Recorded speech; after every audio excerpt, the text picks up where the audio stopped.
Hey, family, this is Doug Reed with the Let's Go Show. Super excited once again where I have a very special guest. And I'll let her explain a little bit as far as who she is and what she does. So, first of all, I'll just say, Coco, how are you doing today? I'm good. How are you? All is well. Thank We in Northeast, and I think we're experiencing global warming. Yeah, to an extreme. Yeah, I think in New Jersey, and I think you're in New York. New York, Almost, uh, yeah. I think it's almost like 100 degrees today in July. We have to keep our brains going keep them from melting. Absolutely. So, Coco, just tell us a little bit about who you are and what you do. So I run a nonprofit that does free legal services, advocacy for veterans and their families. And we focus on vets who have mental health conditions and have experienced some kind of trauma and try to help them access, the tools, the resources they've earned and that they need to heal. Yeah, very important work as far as what you do. Me being a veteran, and that veteran is looked at as far as that marginalized community. So any help or in any way that you can help a veteran is always beneficial, not only for us as vets, but even for the country, because this is the country that we serve. But I want to kind of dig into who Coco is and what how Coco got into this work. So tell us a little bit about the younger Coco. The younger, well, there's the very young one. I was just visiting my mom and we were looking at the church steeple I climbed as a kid and was brought home in a squad car, but that will go a little later than that. Wait, That wait. was been a little adventurous. That's the point. A little adventurous. But Okay. um I was I was at a political magazine and I really felt like I was just editing people commenting on the world and I wanted to do something. I wanted to be a part of a solution and I'd always wanted to go to law school. So made it my second career and um really knew that I was going to gain a tool for advocacy, Hmm. and wanted to really look at the intersection of, you know, poverty and health and all of these things that are so problematic still in our country. And anyway, so I was researching and I came across a case that was about the veteran suicide rate, and Hmm. I could not believe not only how high it was, but that I'd never heard that, even as someone who had been in DC and in politics. And so it really, it shook me. So I looked for a place to volunteer and, um, there wasn't one. So I got it in my head. There should be in New York City. Yeah. Um, and I think I tried to harness, you know, the anger and when you start to look at all of these injustices and how deeply Hmm. we have betrayed people who are serving. And so I tried to harness that energy for good. Yeah. Now, what really, I know you said you want to go to law school, and want to go back a little further because the thing it's being a servant. Um, and that involves a lot of different capacities. We can say as a judge, as a lawyer, as a police officer, but it comes with a servitude. It comes with a servant heart. Was there, if we had to go back, was there like this TV lawyer that you've seen is like, yo, I want to do that. I want to be able to, to go up to the bench to the judge and express, how I'm getting ready to win this case. There wasn't. I really don't know. It's funny. I have older brothers who went to law school and did not go down this path at all. Um, and I think part of it was probably my father was a journalist, and I think growing up exposed me to a lot of the systemic problems in the world and taught me about justice in a way, Hmm. and the lack of places where it's needed. And then I think my mother was just is just a very giving, kind person, and so hopefully some of those two things kind of came together.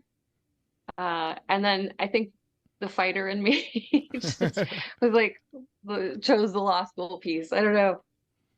I mean, in your time in politics, and of course, politics has its own, I'll say, scenario, because a lot of times, I mean, this is just me speaking, and I think in politics, like somebody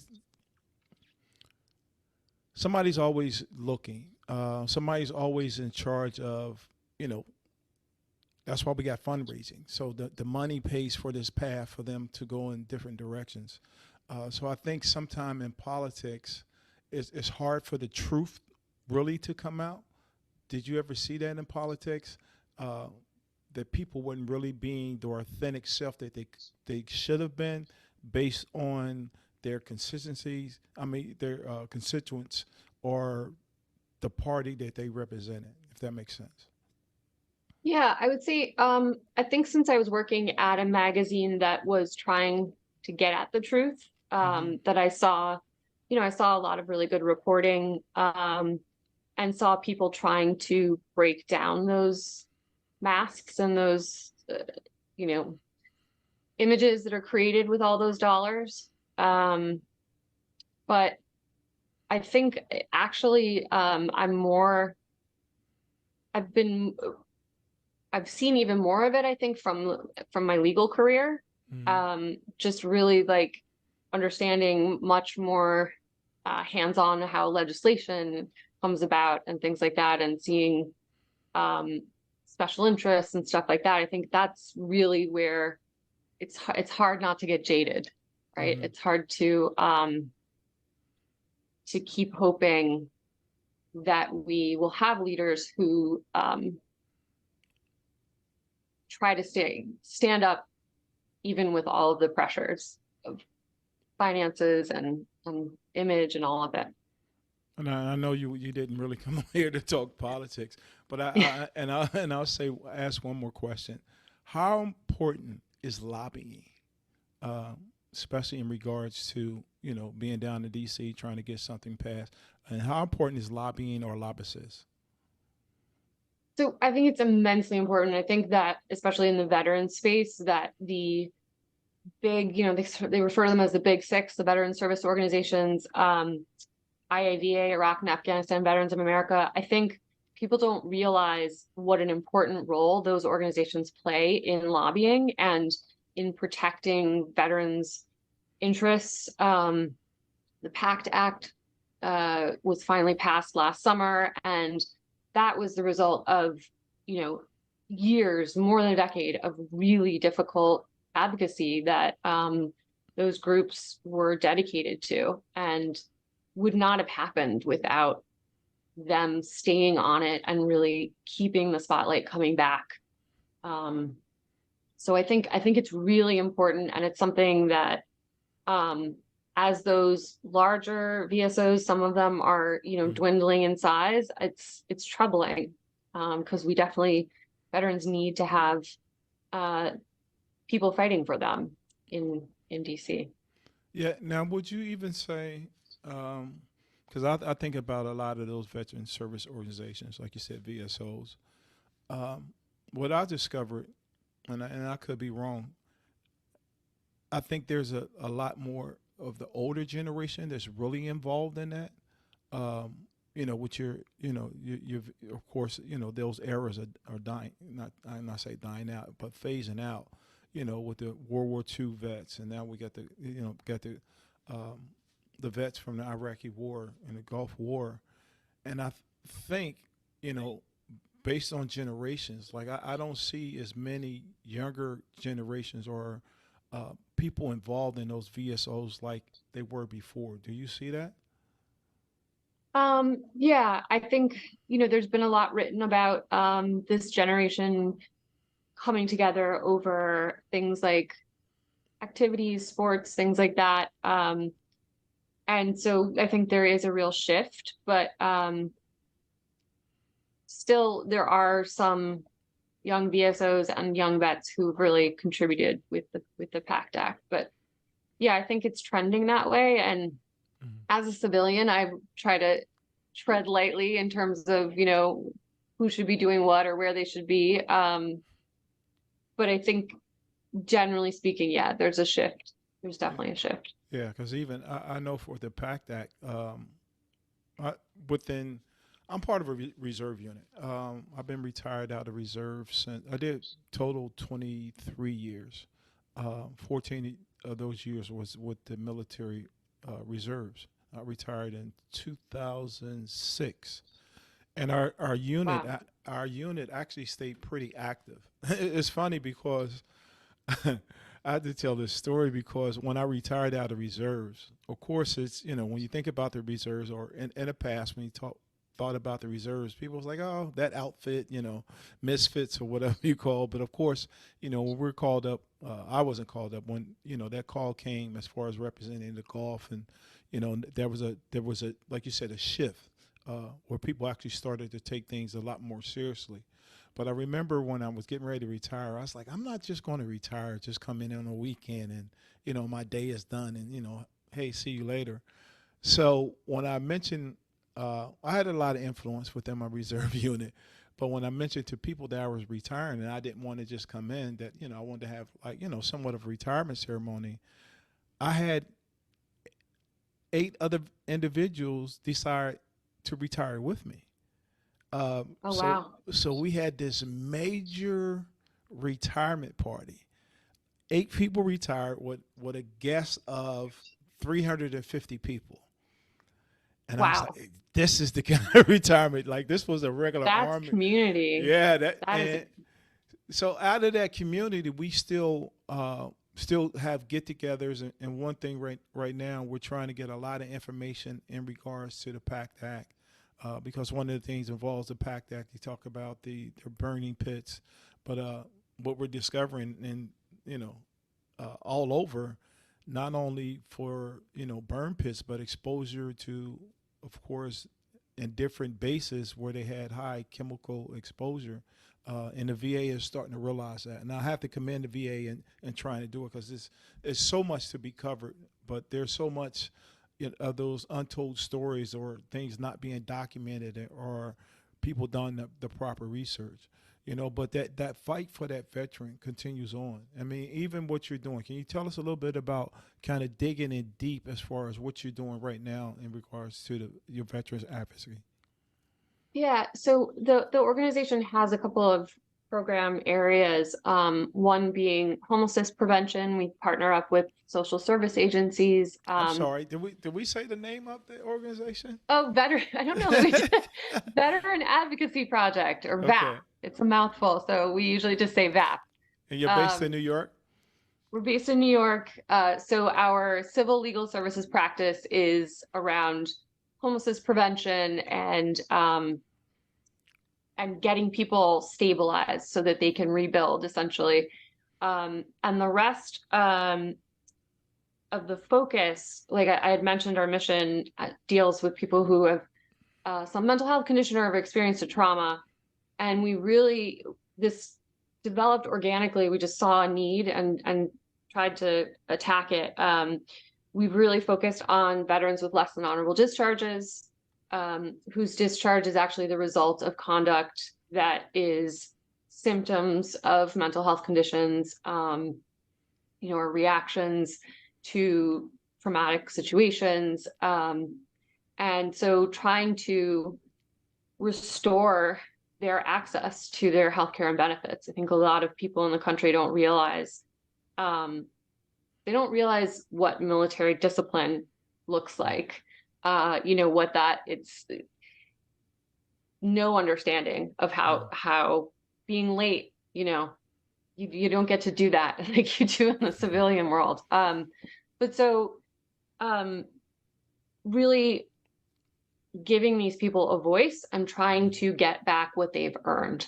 Because I think, there's a contract there. And so our very first client around this discharge issue was someone who had been serving in Iraq and had been through, I think, 2 roadside bombs, IEDs, and came home, went through a lot of other very difficult violent combat experiences, came home and started, drinking, just drinking to the point where he would to try to black out, to try to just shut his brain down, and eventually was found with cocaine and was he went to special court martial and was given a bad conduct discharge, which means he's barred from healthcare by statute.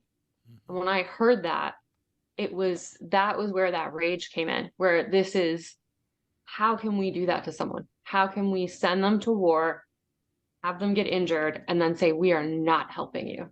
And that was the first case. And I had no idea how to work on a discharge upgrade, nothing. I tried to find some of the older advocates who had been doing it after the Vietnam War.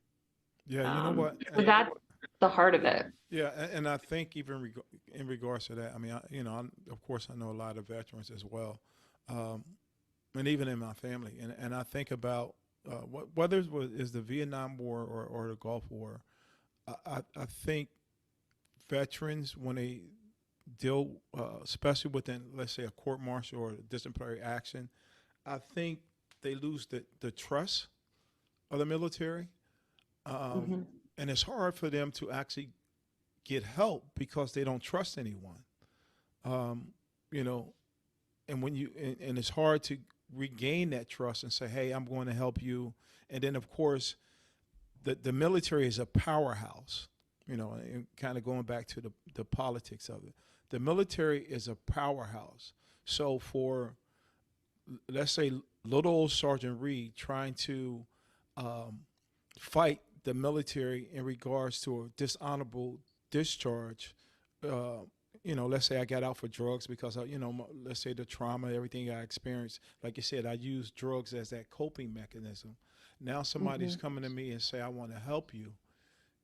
And I think a lot of veterans just like, you're not, I mean, you know more than I do, like you're not going to win because the powers are too strong.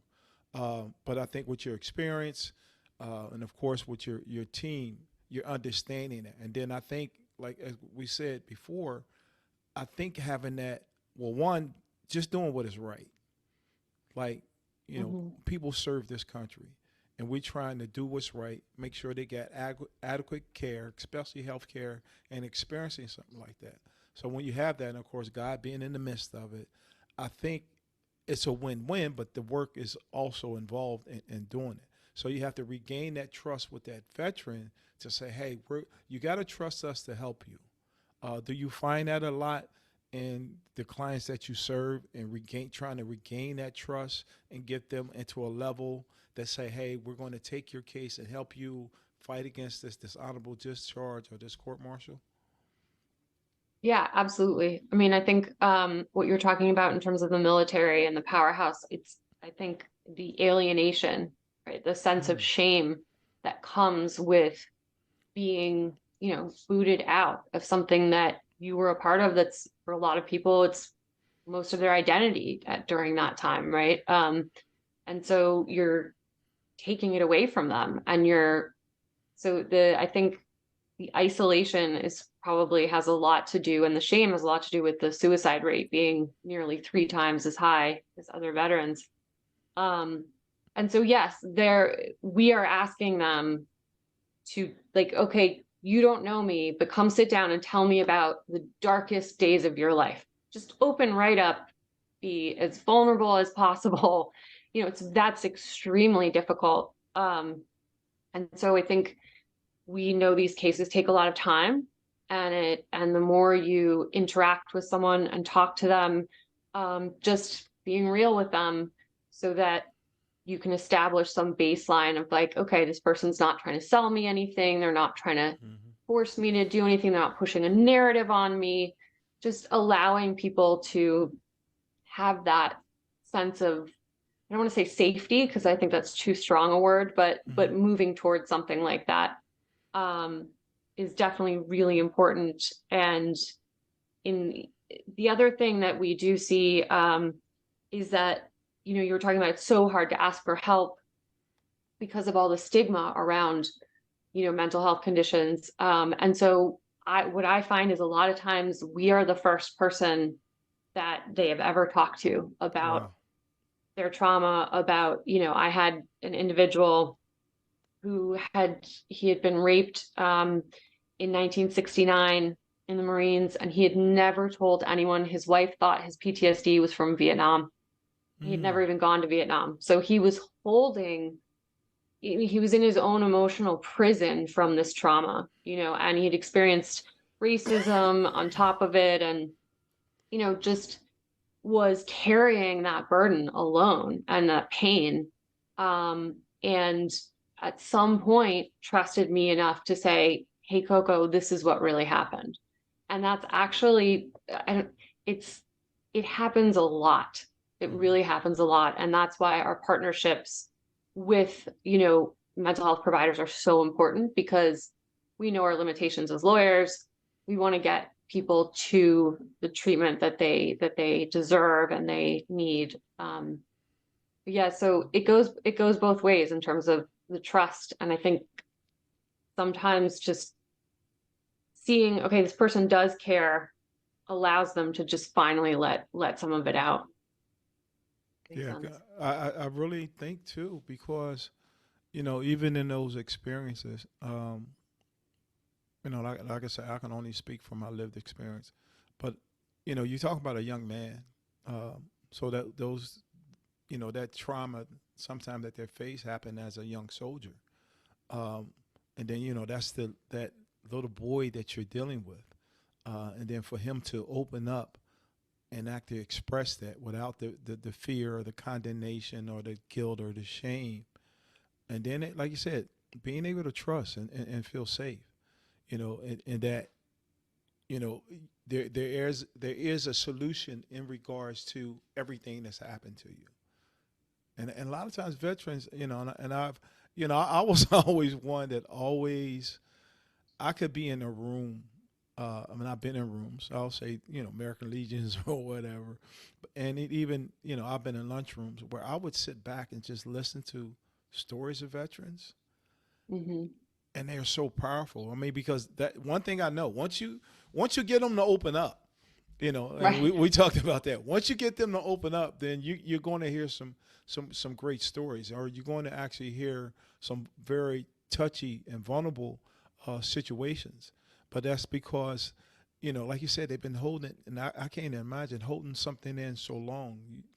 Here you said somebody had been raped in 1969, and his wife thought it was from PTSD from the Vietnam War, and even I had one young lady on the show who was actually sexually assaulted when she was in the military. Those numbers are higher than what we think, and of course, the suicide rate, and people just, and I, same thing, and I say that a lot. I've learned that people just want to make the pain go away, Mm-hmm. and of course, being familiar with weapons, and they think that's the way to go to make the pain stop, or the drug use. So I know Mm-hmm. you being in a situation, your team being in a situation to help these individuals. How much? I, that's not even appropriate. I'm going to say how much of a high, but it's not a high. But how does that feel to be able to help someone and bring them to a place of normalcy, and being able to get them some results that they've been needing for oh so long? How does that make you feel inside? I mean, there's nothing like it, right? It's a privilege. It's almost indescribable. The thing is, these cases are really hard, and so the wins they take a long time, and they're not, we're not just like every day getting upgrades. So when it does happen, it's definitely, you have to take a moment and actually appreciate it and that feeling, so that you don't get burned out, right? Mm-hmm. Because my brain, I'm always like, but there are 450 people waiting Mm. on our, on a spreadsheet in the office.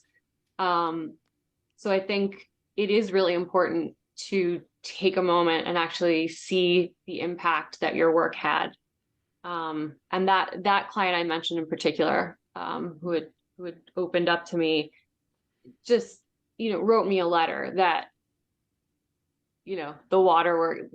Okay, like it's something so moving, so short and simple, but so moving. And I can't, he gave me that gift by trusting me, by putting his faith in my legal work. So it's a very special thing. And I think also a lot of people who are attracted to this work are bringing our own histories and trying to heal in that way as well. And I think that when you can have that kind of an impact, it gives you strength. Yeah. And how much, let's say, because every case is different, I know. How much goes into like one case on an average? I mean, I'm pretty sure you're pulling, all the documentation, you're pulling prior cases, but then you're trying to, get dates and times. You're trying to piece these puzzles together. But can you kind of talk us through, as much as you can, like what does one case look like as far as, let's say, documentation or the work that you do? So it's really hard because they run such a gamut, and there are like 2-page applications. For instance, individuals who may have been separated under Don't Ask, Don't Tell, and want to get their narrative changed. And there are amazing veteran advocacy groups out there, Minority Veterans of America, others, that have done the hard work to make that possible and to make that 2-page application to change, used to be homosexual admission and things like that. So those are the I don't want to say easy, but the faster cases. And then there are ones where, we've had pro bono attorneys and staff attorneys doing research, tracking people down, getting, trying to find a witness to do a statement. We work with forensic psychologists who do evaluations and, provide that expert opinion of, yes, this trauma or this mental health condition led to that behavior, and to provide the nexus. So those cases can take years. So it's really fact specific. And it's also in the last, in 2014, Department of Defense, the Secretary Hagel issued this memorandum that said the boards need to take into consideration that PTSD may have impacted Vietnam veterans' behavior. And eventually it led to this memo that we just call the CURTA memo for short, the author, that said the boards need to think about any mental health condition or trauma or incident, sexual assault, sexual harassment that occurred in service, and whether or not, that led to or mitigates the misconduct. And so that just turned the entire practice upside down. I mean, it was before you had a DUI, you've got to go wait, you've got to reform, you've got to show them that you're all better now, right? And now it's like, that's evidence. That is part of what you are battling with. That's a symptom of it. And so it's really changed what we can do for people. Yeah, and tell us a little bit about the experience of your team. The people that's involved with your office and the different backgrounds, because I think people need to know, because the work that you guys are doing is not just some I don't know, I say some street lawyer pulled off the streets, but I mean, we're talking people that are putting a lot of time into this work. So tell us a little bit about your team. Most of them, so we have veterans themselves or people who are family members of veterans. Most people have some kind of connection to the military, and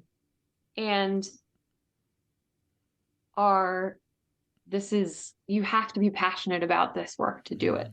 Mm-hmm. You can't just come in and, wing it one day. So it's people who have really, chosen to live in trauma day in and day out.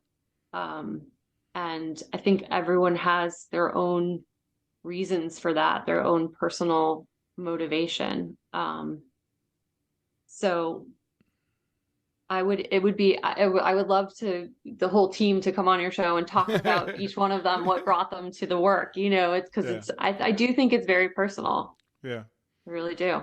Yeah. Because everybody has a different why, and that's the whole beauty of what makes an organization, because everybody understands their why, understands their lane. And of course, working collectively, you're able to reach, that goal of success. But like you said, it takes a long time. It's not like overnight. It's not something that's going to happen in 30 days. But that's that just pays for the homage and the work that you guys do. Like, what would be, looking at the organization and what you do, what would be the perfect picture? How many staff would you have? How many states would you cover? I mean, what would be the perfect picture? Well, the perfect picture is we would be out of business. Nobody needs us, right? That's the perfect picture. Nice. I love it. But I would love for us to grow and have, a larger, I shouldn't say stronger, we're very strong, have a larger civil legal services team that can, provide the more immediate civil legal help, right? The quick response. I would love if we had, 20 more lawyers doing discharge upgrades. I would love if we had a social work team. I would love if we had, a whole immigration practice. There's so many needs that are unmet. So the ideal would be that we could tackle these problems for each veteran holistically. We try to be as holistic as possible, but we're a very small team. So we end up spending a lot of time doing warm referrals and trying to make sure that people get connected to the resources they need. But yeah, the ideal, I think if you talk to anyone in the nonprofit world, right, you always need more. There's never enough hands, sadly. So it's the other thing I will say is this work, because it takes a long time, and it's difficult, it's hard to find people to support it, because you've got to have, and fully believe you've got to have data, you've got to be able to show you're being effective. And it took us a number of years to get there, right? Because like I said, we started and I had no idea what I was doing when we were doing the upgrades. So it took us a while to get there, and we are there now, I think, where we have the data and we have a reputation, but it's hard. And so I think there aren't enough lawyers doing this work. It's, veterans law is still relatively young because there was a statute from the Civil War that veterans couldn't pay lawyers more than $10 on their disability claim. And that was on the books until 2007. So no lawyers, no practice area really built up around this set of laws until pretty recently. And so there's still not enough. There's still not enough. And the need our wait list is a testament to that. It keeps me up at night. Okay. So I'm glad you said it. So, and I don't want to throw you off, but what do you do to take care of you? That's a very good question that a lot of people in my personal life are asking. I have certain things that help me completely check out. So I will admit I am not a model of healthy work-life balance at all, and I tell my team that. But I do have certain things, like for me, instead of yoga, it's photography. I chase, like, this is really strange, but last week I like to chase lightning and take photographs of lightning. So there was a storm in New York coincided with a very difficult client call, and it was like, I think 5 o'clock or so the other day, and I heard the thunder and I was just like, all right, I'm going out. So it's street, and I don't know. There are very few people in my life who even know that that's what I do, but So it's what do you things like find? that. What do you find fascinating about it? Um, just capturing that one sliver of a moment where there's something so powerful impacting the earth. Or I take, macro photographs of like water droplets and snowflakes and stuff like that. Because it's, for me, I'm really just checking out. I'm just focusing on the image and But isn't that a testament as far as what you guys do? I mean, and I say that because when you look at, you know, what you and your team do, is like it's not a lot of uh, other people that do it, or you have enough lawyers, but the power behind the work that you do, it's like that lightning strike. that's kind of you. I mean, You, you know what, and I mean, no, that's a great analogy. yeah, because like how many times, and you just talked about your caseload, like how many times does lightning strike, or we deal with that? And I'll say not too often, and it's not too often that we find organizations like what you guys are doing uh, to actually do this. But the power, the collective effort, and then what you guys actually bringing forth.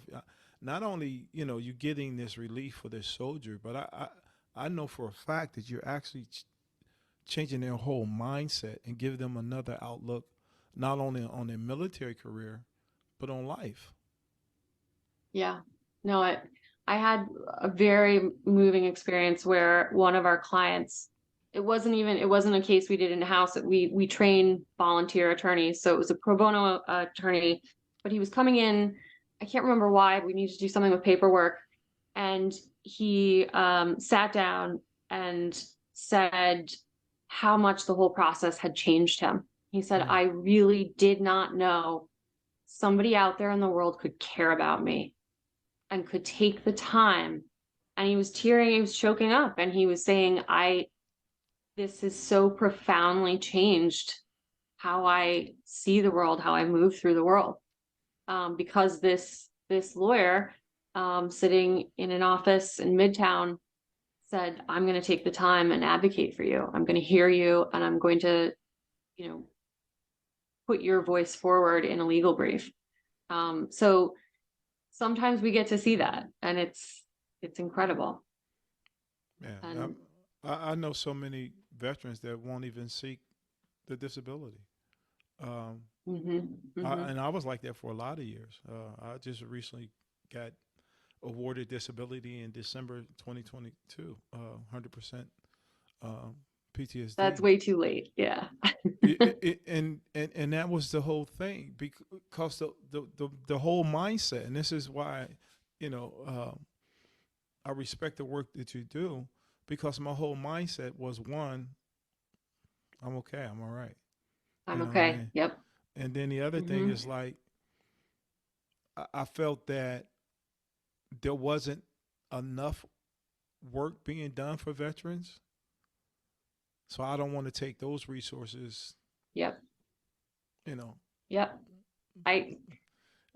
So I did. I avoided it. And when it came about, as far as I went through that transition and some of the things that came out, I was like, wow, I was really going through some things.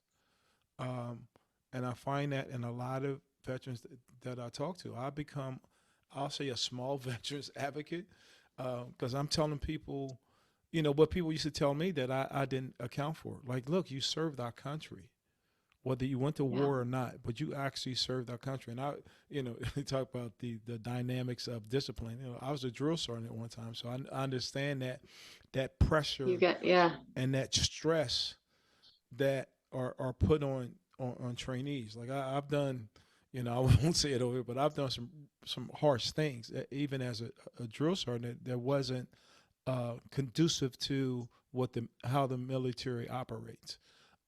And I wasn't the only one that done that. So, and that's been a certain level of stress.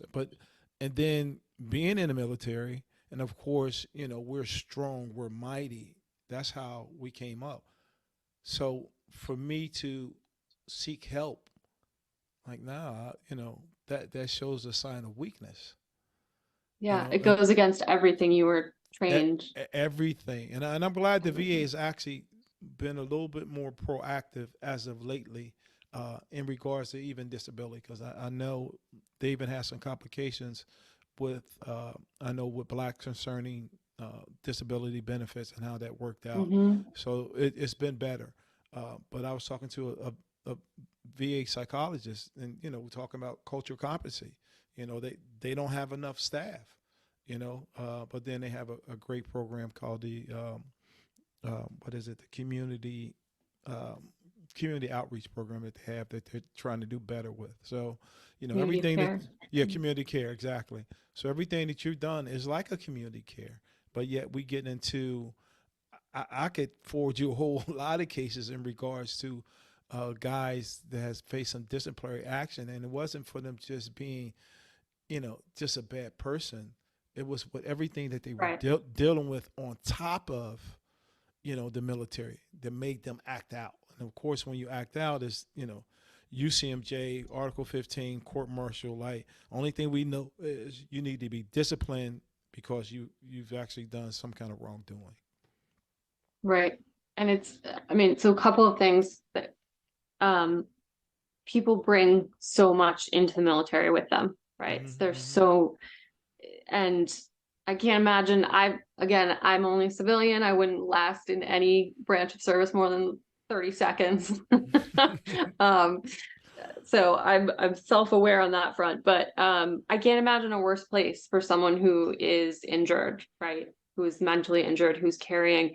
And I shouldn't say that, because there are people who form very strong, they build a new family, and there are very good things that come out of the military. So I don't want to be one-sided about it, but with the damage that can come from any number of experiences, it doesn't have to have anything to do with combat. And I think you also hit on something when you said something, as a drill sergeant, things you've done that you aren't, wish you hadn't, maybe. I mean, I'm not, you didn't say that, but I think that's the sentiment. I think moral injury is something that is just, it's so powerful. It's so damaging. And I think that's, for me, that's the ultimate pain that I can't imagine, seeing people, they can't point at someone else. It's something that they have to deal with. And the mental health professionals out there who are working on moral injury, I think are, they're the front line, because it's the suicide rates tied to that. And so that's just something that, my team talks about, always trying to remember, we don't know what this person has been through. We don't know why they did what they did. And we need to make sure that they feel that they don't feel judged, that this is a space where we're not going to add to whatever they are already doing to themselves with that pain. I think it's really important. And people don't realize the intensity of those experiences. And as a civilian, really, I have no idea so many things. And also as a white woman, the majority of our clients are Black men. And so being aware that that is an experience, and like you were talking about, the VA is, there are lower rates of approval for disability claims. Black men are disciplined at more than twice the rate of their white counterparts today, right? So being aware of my limitations in terms of understanding that and respecting and providing a space where that is acknowledged and is an important part of their case, because that is injury. That is absolutely trauma. So we try to just, there's so many ways things can be harmful and hurt in the military, which sounds silly to say, but it's so many ways people don't ever think about, I think. Yeah. That's why That I I have so much respect for what you guys do. Um, and then before we get off of here, just tell us again exactly um, the name of the organization, what you do, and that way people know, because I don't want people to lose sight of what you guys do, and of course, you know, let us know how to donate as well um, to the organization. Because funding is a major part of all this work behind the countless hours uh, and the lightning chasing that you do. No, some I'm things came just out today. Yeah. yeah. But I mean, that's what happens on the Let's Go show. That's just, I mean, just with anything, people feel comfortable enough to share. So I thank you for actually sharing that. But the power lies within you and your staff. So tell us a little bit more about what you do before we wrap up. The power is definitely in the team who work on restoring access to healthcare and benefits for veterans who have been cut off from bad discharges, and work also with any veteran who reaches out, whatever the issue is.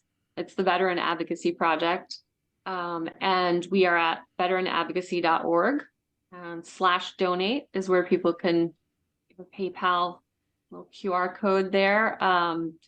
And every dollar, I mean, we are a lean machine. We really, we've got our office down to a mail room. We have really cut our overhead. We're really, and it's a bunch of, I have to say, it's a bunch of very dedicated, passionate, incredible individuals for sure. Who are giving their energy every day to try to fix some of these wrongs. And just this population doesn't have much of a voice. And that's what's so difficult. There's not a group out there saying, hey, vets with bad conduct discharges need our help. So I think it's being able to talk about the issue on a platform like this is great, to just educate people that there's this whole population we've left behind. So with that, any words of wisdom? Absolutely not. I don't pretend. She said absolutely not, but I think Absolutely not. I think you provided a whole lot of words of wisdom. But what's next? Just keep building out, and eventually, I mean, I would like to get the organization a bit larger and stable, so that I can step away and let it grow and change and evolve. We've got a ways to go before we get there, but I think at some point I will hopefully it will be able to stand and really become, who knows, and fill the advocacy needs where they come up. Well, I thank you, Coco, for joining us. And this has been the Let's Go show with Doug Reed and Coco. So you know what I say? Let's go, baby. Peace. We out. Thanks.